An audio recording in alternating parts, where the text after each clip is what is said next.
누가복음 6장 27절부터 36절까지 저 한 절, 여러분 한 절 교독하시겠습니다. 그러나 너희 듣는 자에게 내가 이르노니 너희 원수를 사랑하며 너희를 미워하는 자를 선대하며 너희를 저주하는 자를 위하여 축복하며 너희를 모욕하는 자를 위하여 기도하라. 너희의 입밤을 치는 자에게 젖밤도 돌려대며 내 겉옷을 빼앗는 자에게 속옷도 거절하지 말라. 내게 구하는 자에게 주며 내 것을 가져가는 자에게 다시 달라 하지 말며 남에게 대접을 받고자 하는 대로 너희도 남을 대접하라. 원수에 대한 사랑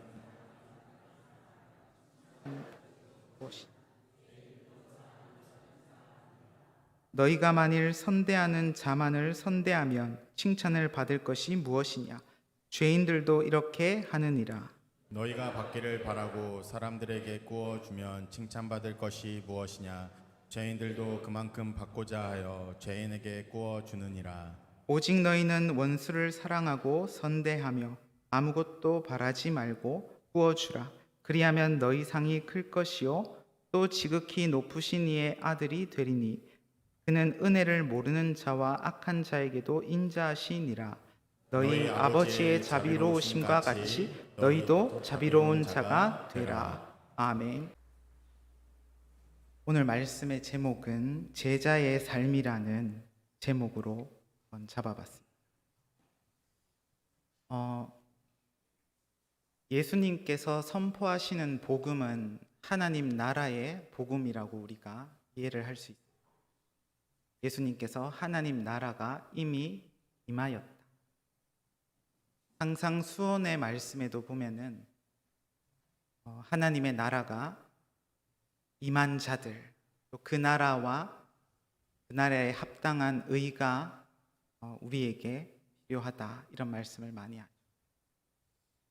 오늘도 본문에 앞서서 예수님의 평지 설교에도 보면은 가난한 자에게 임하는 하나님의 나라라는 주제가 먼저 앞서 언급되고 있습니다. 그래서 우리가 흔히 복음 전한다, 복음을 깨달았다, 복음의 은혜 받았다라고 말을 할 때는 하나님 나라의 복음, 곧 그리스도 예수께서 이 땅 가운데 오셨다라고 하는 그 복된 소식을 의미하는 것이죠. 그래서 하나님께서 우리에게 은혜로 선물로 주시기로 한 구원의 은혜가 바로 그리스도죠. 구약의 그림자를 통하여서 아브라함과 이삭과 야곱의 하나님이 그 민족 이스라엘과 언약을 맺으시고 약속한 땅을 주셨거든요.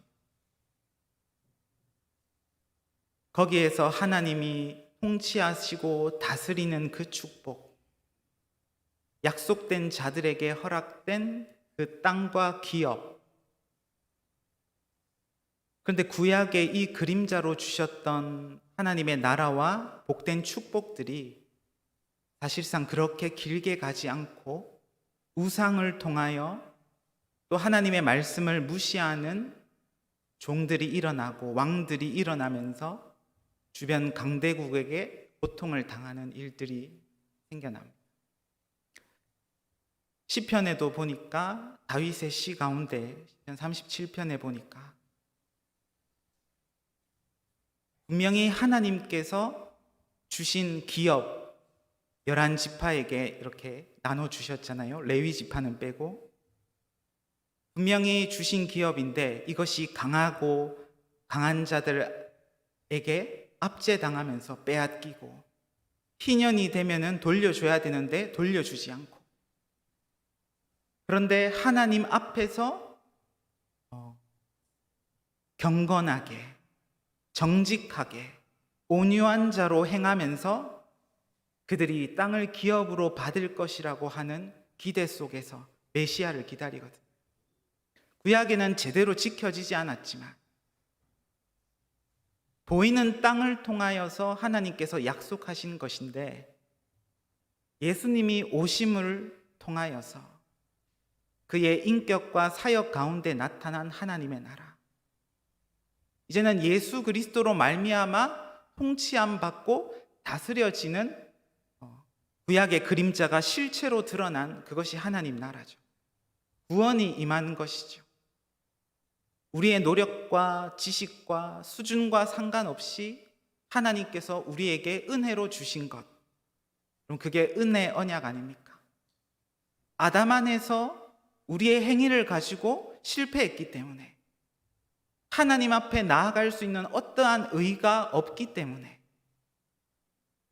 예수 그리스도를 통하여서 우리의 의가 되어 주시겠다, 우리의 구원이 되어 주시겠다 약속하신 그 복음. 그래서 예수 그리스도의 복음 선포에는 크게 두 가지 측면이 나타나고 있거든요. 첫 번째는 하나님 나라가 이미 임하여 왔다라고 하는 측면입니다. 예수님께서 설교를 하시면서도 가난한 자에게 이 복음이 전파되어졌다. 구약에 압제당하고 땅을 빼앗기고 그러나 경건하게 하나님의 나라를 기다리던 자들에게 참된 왕이 오셔서 진리로 그들을 다스리는 그것을 고대했는데, 그 나라가 오기를 기다렸는데, 그 메시아가 오셔서 통치하기를 기다리고 있었는데, 예수님의 사역의 시작 가운데서 오늘 그 말씀이 너희 귀에 응하였다, 나를 통하여서 그 말씀이 이제 성취되었다 말씀하시면서 예수 그리스도께서 바로 그 하나님 나라의 왕이요 실체시요 참된 메시아로 본인을 소개하시는 거죠. 구약의 이스라엘 백성들에게도 이 구원이 먼저 임한 측면이 있죠. 나는 너를 애굽 땅 종되었던 곳에서 인도하여 낸 여호와라. 하나님이 아브라함에게 갈대아 우르에서 죄 가운데 있던 아무 받을 만한 것이 없는 그때에 하나님이 택하신 것처럼, 그 민족 이스라엘 백성이 그 언약을 잃어버리고 이집트에 노예되었던 그곳에서 건져내셔서 다시 그들에게 일방적으로 이 축복과 약속을 주시는 것이거든요. 하나님의 나라가 은혜로 임한 것이구나. 구원이 우리에게 은혜로 값없이 임한 것이구나. 그리고 거기에는 두 번째 따라오는 것이 뭐죠? 나도 거룩하니 너희도 거룩하라.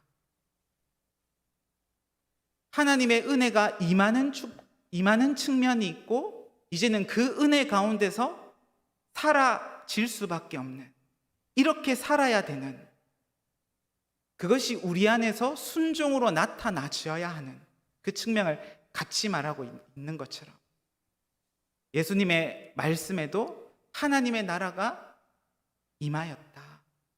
그리고 오늘의 본문을 읽은 것처럼 그 나라에 속한 자들이 행해야 져야 될 삶을 또 같이 말씀하고 있는 것이죠. 여러분, 우리가 구원론에서 구원의 축복들이 중생, 회심 이렇게 길게 있지만, 우리가 구원을 말할 때 칭의와 성화를 가장 많이 얘기를 하잖아요. 칭의가 무엇입니까? 하나님 앞에 나아갈 수 없는 우리의 부패한 상태, 아담의 죄로 인하여 그 모든 형벌적 책임이 모든 인류 가운데 있고 죽음 가운데 빠진 상태, 이게 어떤 법적인 측면이잖아요. 예수님께서 오셔서 온전한 순종을 통하여서 하나님 앞에서 의롭다고 선언되셔서 우리에게 예수님을 주시는데 어떻게 주십니까? 의로움으로 주신다. 내가 하나님 앞에 나가 설 수 없는 자인데, 하나님은 예수 그리스도 안에서 이제는 그분의 순종을 통하여 우리를 받아주신다. 칭의잖아요. 의롭다 함을 얻는다. 그것뿐만 아니라 예수 그리스도께서 우리를 위하여 사람의 몸을 입고 죄가 없으신 그분이 거룩한 본성 가운데서 하나님 앞에서 온전히 행하신 그의 인격과 그의 온전한 순종이 이제는 그의 영이신 성령을 통하여서 우리 안에서 새롭게 우리를 하나님의 형상으로 빚어 가는 거죠. 그래서 구원의 축복이 뭐냐?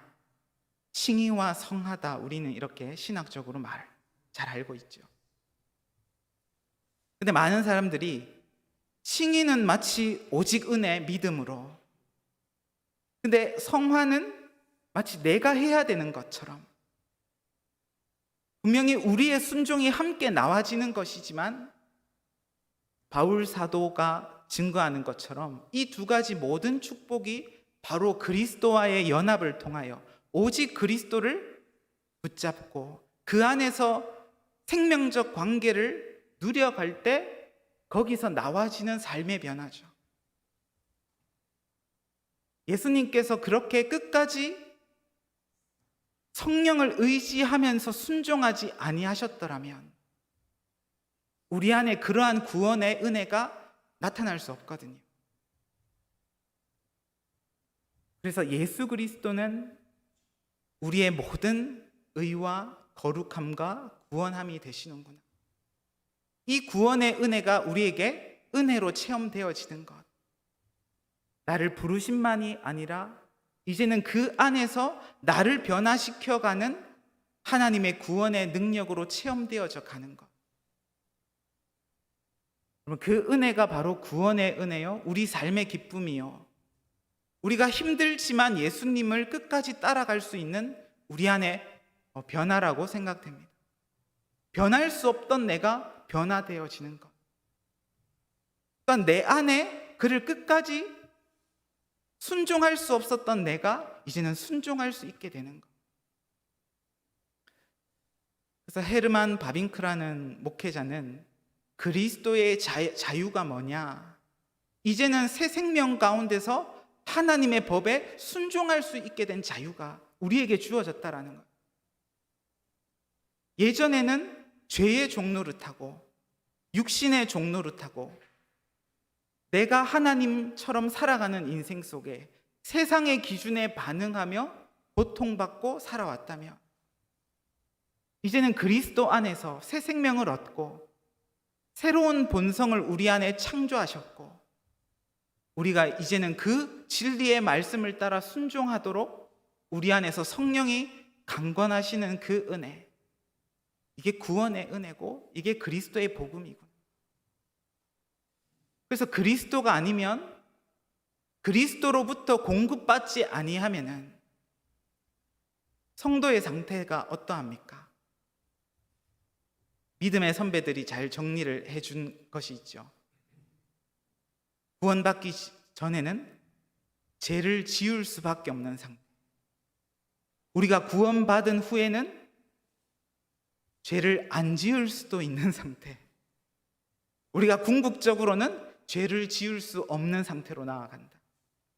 우리 안에 새롭게 창조된 새 본성이 우리 안에 육신과 싸우며 성령과 은혜의 방편인 말씀과 기도를 통하여서 이제는 죄와 싸워 나갈 수 있도록 성령이 우리 안에서 말씀과 큰 확신으로 싸워 주시는 것,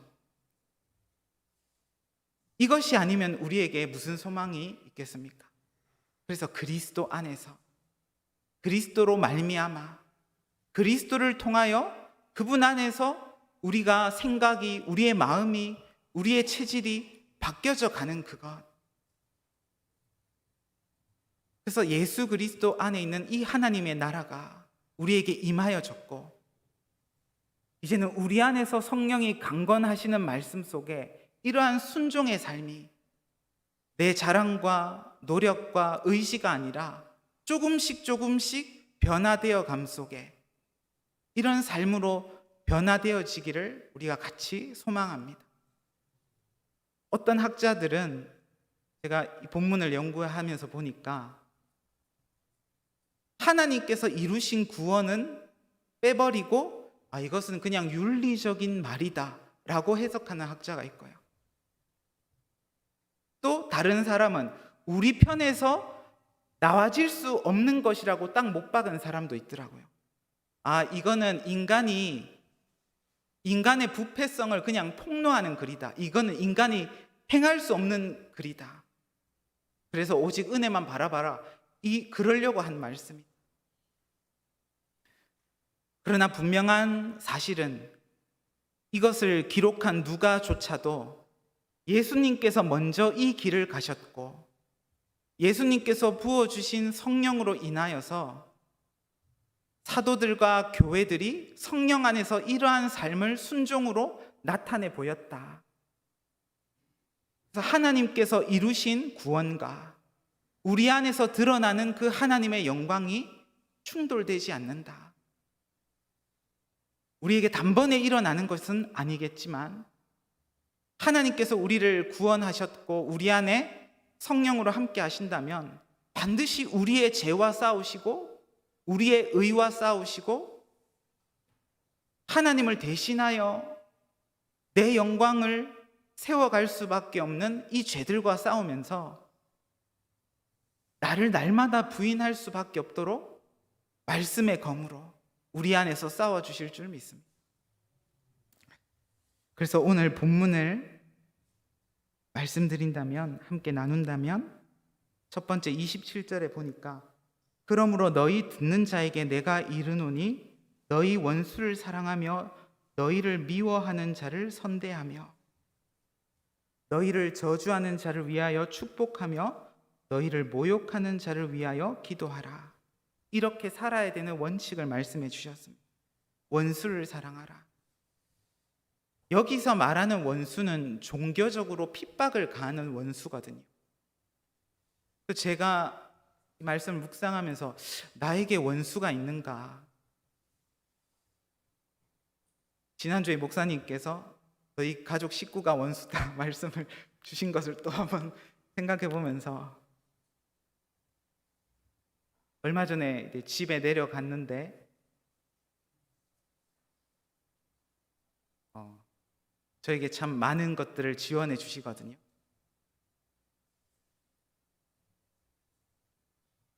그럼 원수가 누구인가? 이만큼 해줘도 요만큼 잘못하면 사람은 그걸 딱 붙잡잖아요.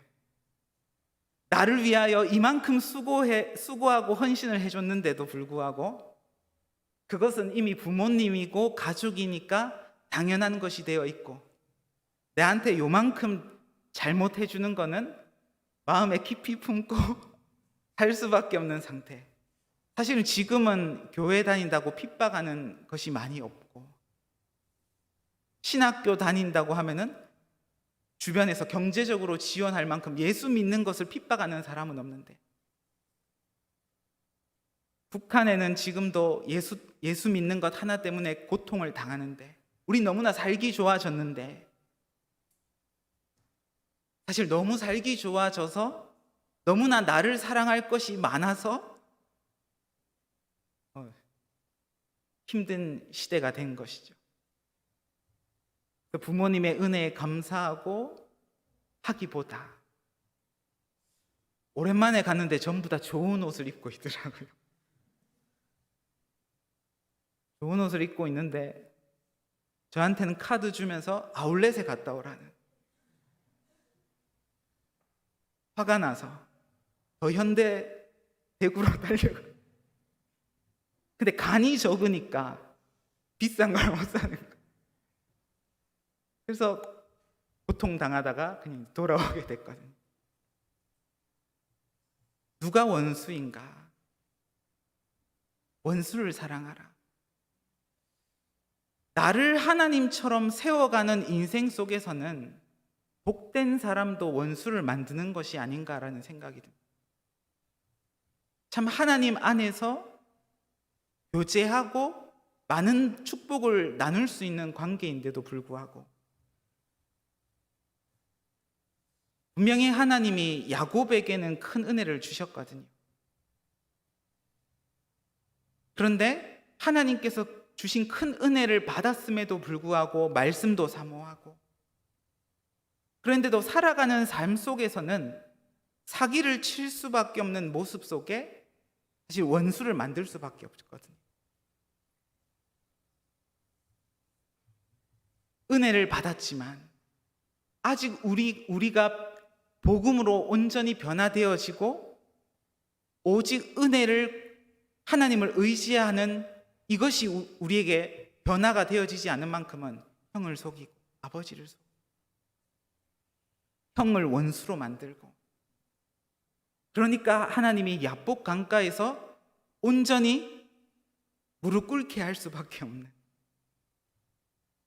참 하나님을 힘써 대적하며 인생을 살 수밖에 없는 내 의와 나 자신이 참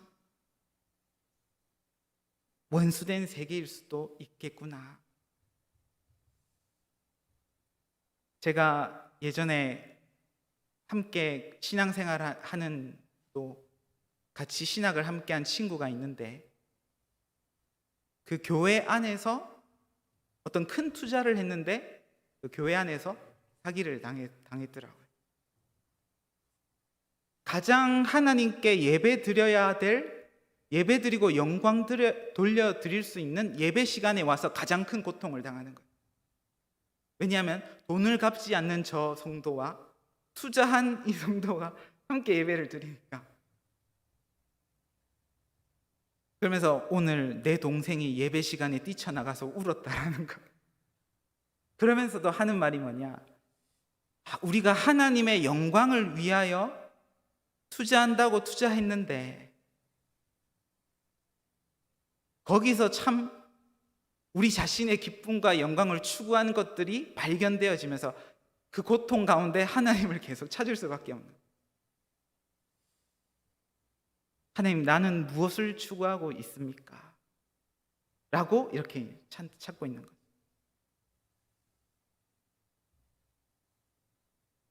그래서 원수를 사랑하라. 오늘 본문에 보면은 아가페 사랑을 말하고 있잖아요. 남녀관계의 사랑도 아니고 그냥 정신적 사랑도 아니고 어떤 사랑이에요? 하나님께서 우리를 사랑하신 그 큰 사랑. 내가 죄인이고 내가 하나님을 떠나 힘써 자신으로 살며 추구할 수밖에 없었던 인생을 하나님께서 강제로 무조건적 은혜로 불러주시고 구원해 주신 그 큰 은혜. 그래서 이러한 원수 만들 수밖에 없고 천사도 원수로 만들 수밖에 없는 내 안에 있는 죄성을 보면서 큰 축복을 줬음에도 당연한 것이 되고 작은 것에 투덜댈 수밖에 없는 저 자신을 이렇게 돌아보면서 원수를 만드는 세계가 또 내 안에 있는 것이구나. 다윗이 사울 왕을 위해서 얼마나 충성하며 전쟁에 나가 싸워 이겼습니까? 사울 왕은 또 얼마나 하나님 앞에서 큰 은혜를 받았습니까? 근데 그 왕의 자리에서 처음에 겸손했지만 이후에 보니까 이제는 하나님의 법도를 무시하고 예배도 마음대로 드리면서 점점점 그 상태가 드러나죠. 하나님께서 주신 그 맡긴 자리에서 점점점 자신의 인생이 세워져 가고 있음이 본인은 몰랐겠지만 어느 날 골리앗이 나타났을 때는 그것을 감당할 수 있는 은혜와 믿음이 없는 것이거든요. 그때 소년 다윗이 나와서 골리앗을 물리치고 많은 사람들이 사울보다 다윗을 주목하기 시작했을 때 사울 왕 마음 안에서는 원수를 맺을 수밖에 없는 상태가 만들어지잖아요. 참 은혜 받았을 때는 뭐고 지금의 이 원수를 맺고 창을 던지는 이 상태는 뭐냐? 하나님이 나타내고 계시는데 다윗 역시 사울 왕에게 충성하며 헌신했는데 원수의 대접을 받게 되잖아요. 똑같은 인물인데, 똑같은 언약 백성인데, 한 사람은 그러한 일 속에서 하나님을 신뢰하며 온유한 자요, 가난한 자요, 하나님의 성품을 구하고 그 은혜를 구하는데, 한 사람은 회개할 수 없는 영적 상태. 성령은 비추시지만 미움에 계속 잡혀갈 수밖에 없는. 그래서 최고의 자리에 많은 부와 명예를 누리고 있음에도, 여러분, 우리가 미움에 잡혀 있다라면 그것은 최고의 왕의 자리인데도 지옥과 마찬가지일 것입니다. 그런데 늘 도망다니고 늘 피해 죽음의 공포에 떨며 도망다니고, 그런데도 불구하고 하나님을 의지하는 법을 계속 배워가면서, 심지어 사울 왕의 옷자락을 배웠을 때도 하나님께서 세우신, 기름 부어서 세우신 종에 대해서 자신이 이렇게 한 것에 대해서 하나님 앞에서 회개할 수 있는 다윗. 저는 이렇게 묵상을 하면서 나는 어느 쪽에 있는가? 미움에 잡혀 있는가? 내게 많은 은혜를 베풀어 주셨지만 부모님뿐만 아니라 하나님 앞에서의 상태겠죠. 모든 사람들과의 관계 속의 상태겠죠. 나에게 도와주신 영적 지도자와 부모님과 또 어려서부터 하나님께서 이런 말씀 가운데 인도해 주시면서, 왜? 너무 세상적인 것을 알기 때문에, 너무나 세상과 맞는 사람인 걸 알기 때문에, 심지어 가난도 허락해 주시면서 살려갈 수 없도록 하면서 말씀을 듣고 외우고, 그렇게 해서 은혜를 주시면서 지금까지 오게 하셨는데,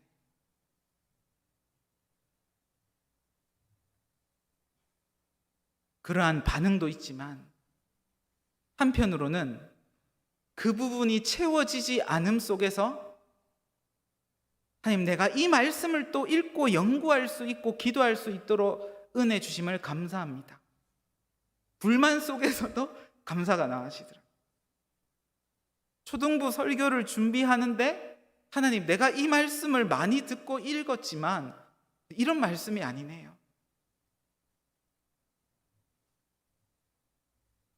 사랑하는 자에게 잠을 주신다. 저 요즘 잠이 잘 안 오거든요. 병원에 가서 수면제 좀 달라 해서 디스크 치료 후에 달라고 해서, 목이 아프니까 운동하고 잘 때 처방받고 그러는데, 단순히 그런 수준으로 생각하다가,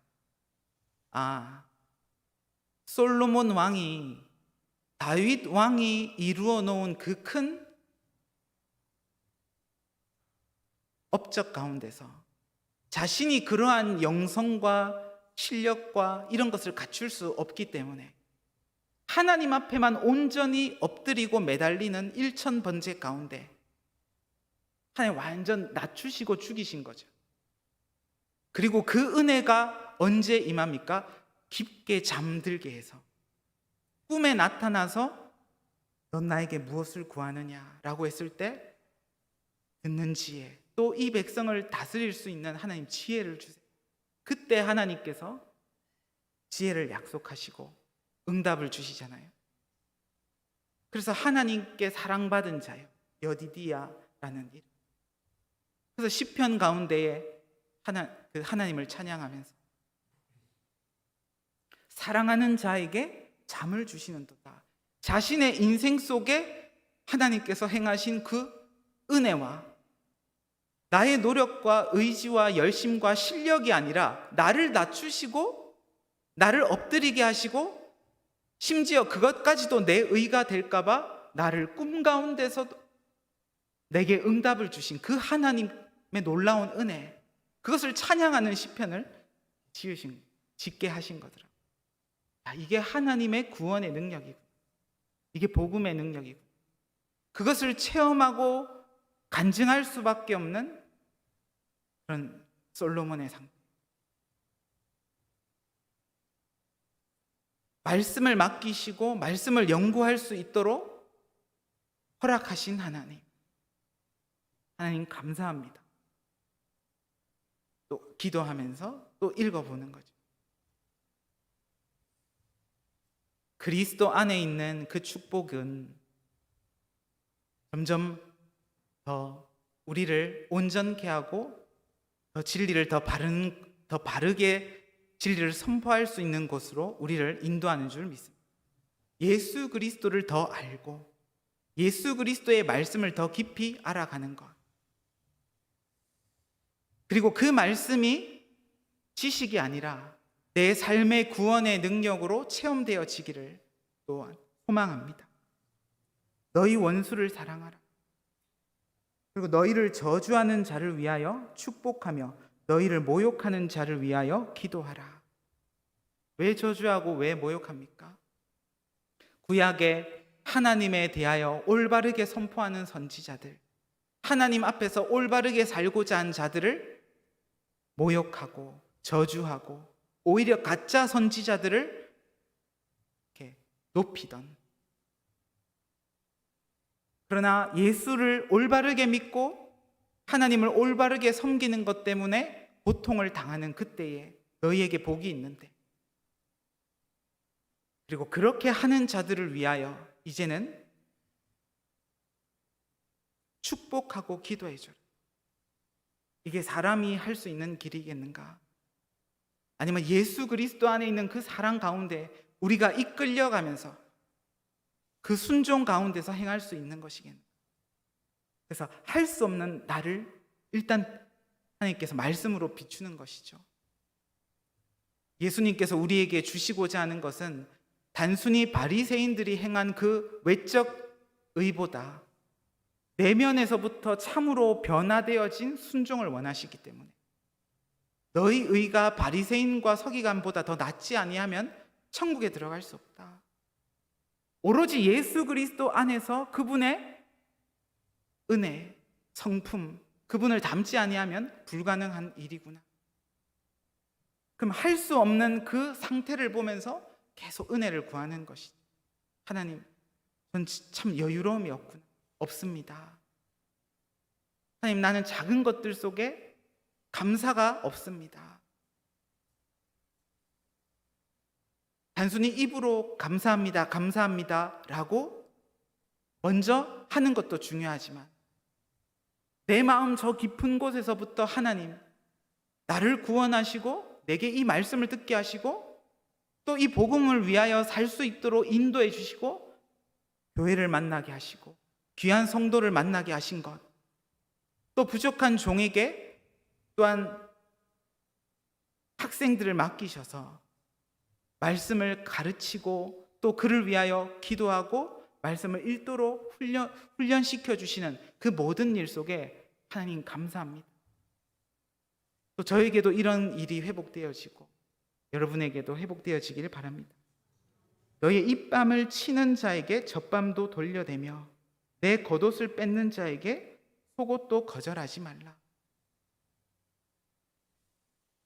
내게 구하는 자에게 주며 네 것을 가져가는 자에게 다시 달라고 하지 말라. 여기서 구하는 자, 단순히 구걸하는 자만이 아니라 빌리려고 오는 사람이죠. 그리고 내 것을 가져가는 자, 강도를 말하는 것이죠. 이러한 삶을 살 수 있겠는가? 오른밤을 치며 왼밤을 내민다? 여러분, 오른밤을 맞으면 몽둥이를 들고 쫓아가야 될 것 같은데 상대가 그렇지 않습니까? 저는 가끔 이렇게 극장을 가는데 옆에서 바시락 거리면서 이 칩을 계속 먹더라고요. 저는 그것도 감당이 안 되거든요.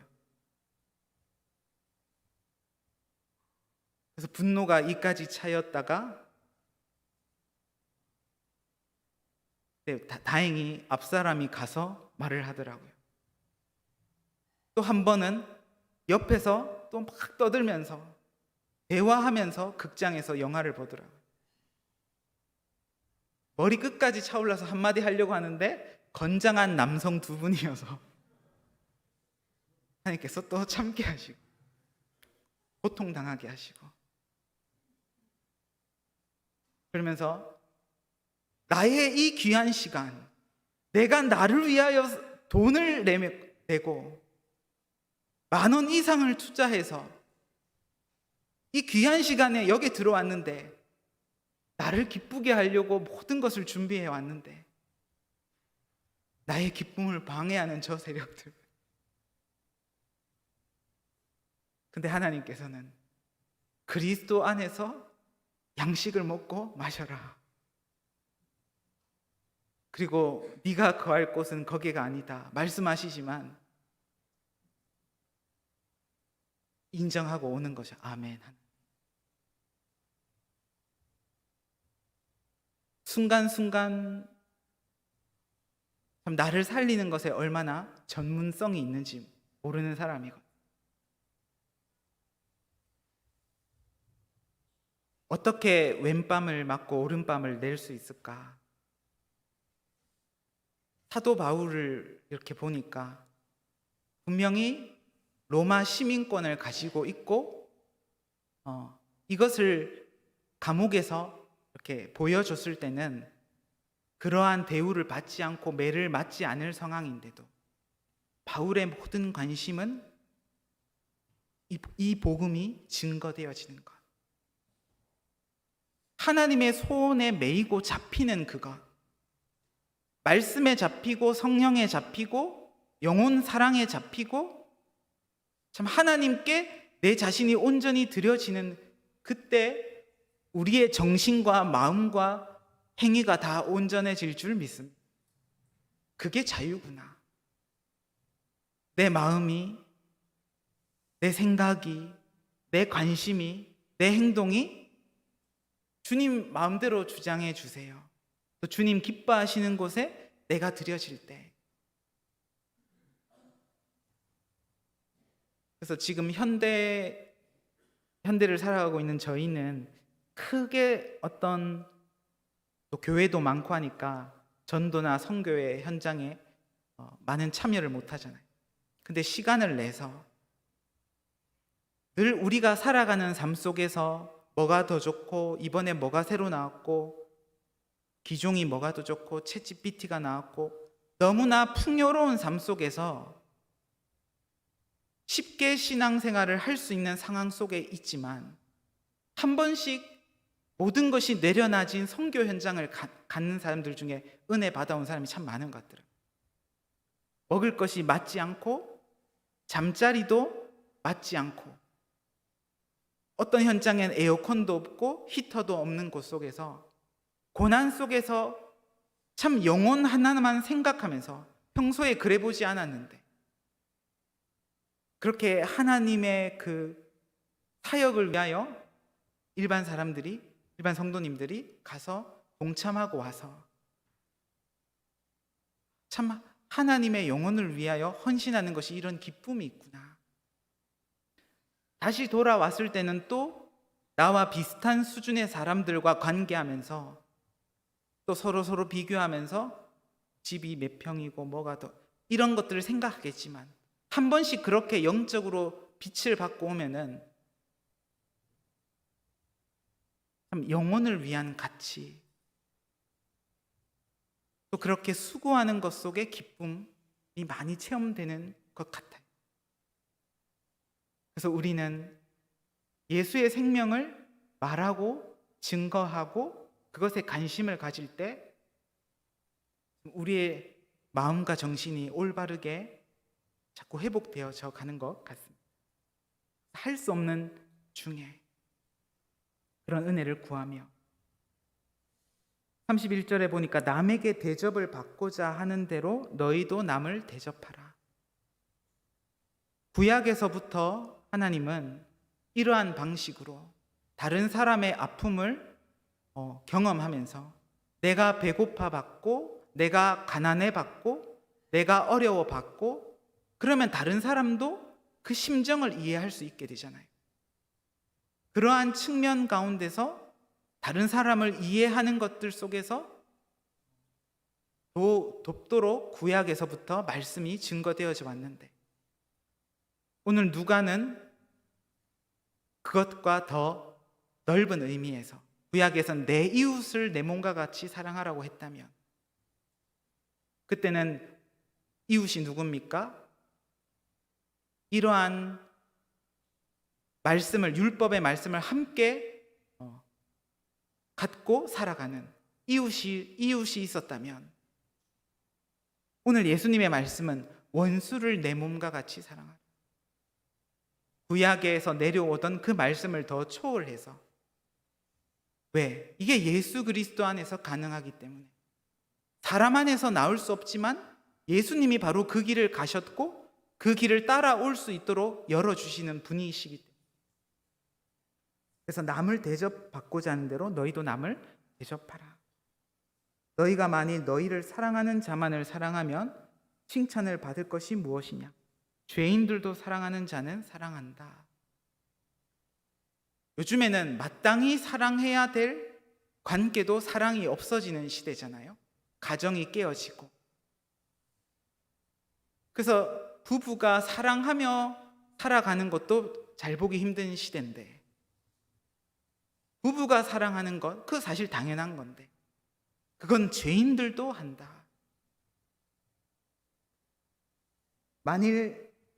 너희가 만일 선대하는 자만을 선대하면 칭찬받을 것이 무엇이냐? 죄인들도 그렇게 한다. 죄인들도 자기에게 잘해주는 사람한테 잘해줄 수 있다. 너희가 받기를 바라고 사람에게 꾸어주면 칭찬받을 것이 무엇이냐? 어떤 이익관계죠. 죄인들도 그만큼 받고자 하여 죄인에게도 꾸어주느니라. 오직 너희는 원수를 사랑하고 선대하며 아무것도 바라지 말고 꾸어주라. 그리하면 너희 상이 클 것이요 또 지극히 높으신 이의 아들이 되리니 그는 은혜를 모르는 자와 악한 자에게도 인자하시는. 너희가 왜 그렇게 해야 되냐? 너희가 바로 하나님 나라의 백성이기 때문이다. 그 나라를 통치하시고 주장하시는 아버지의 그 성품, 하나님 선한 사람과 악한 사람들에게 동일하게 은혜를 베푸시고 태양빛을 주시고 공기를 주시고 일반 은총을 허락하셨는데 하나님은 그 죄인들의 상태를 보면서도 동일하게 베푸시지 않냐. 그러니까 그 아버지의 성품을 본받아라. 36절에 너희 아버지의 자비로우심과 같이 너희도 자비로운 자가 되라. 그래서 하나님 아버지의 사랑을 체험하는 것. 그 아버지를 어떻게 볼 수 있습니까? 예수님께서 나를 본 자는 아버지를 보았다. 예수 그리스도를 따라오라는 거죠. 예수 그리스도는 죄가 없으시고 예수 그리스도는 미움이 없으시고 그 마음이 거룩하시고 아버지의 뜻을 끝까지 쫓아서 성령을 의지하셨고 우리가 할 수 없기 때문에 우리의 죄를 친히 다 담당하셔서 죽기까지 복종하셨기 때문에 그 부활의 생명이 우리를 새롭게 하지 않으면 부활의 첫 열매가 되셔서 이제는 그 몸된 성전을 통하여서 성령을 한량없이 받으셔서 우리에게 베풀지 아니하시면 우리가 어떻게 이러한 일을 감당할 수 있을까?